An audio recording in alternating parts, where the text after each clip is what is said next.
Good morning mga tol. Nagluluto tayo ngayong umaga ng pritong salinyase. Ayan po. Para may sabaw po tayo, lagyan po natin yan ng yan po, isama natin ang sinamatisan. Lalagyan po natin yan ng paltos ng kamote. Ito ang ating sabaw. Sinamatisang salinyase. Prito.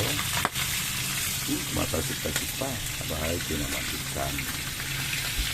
Lagyan natin ng konting talbos.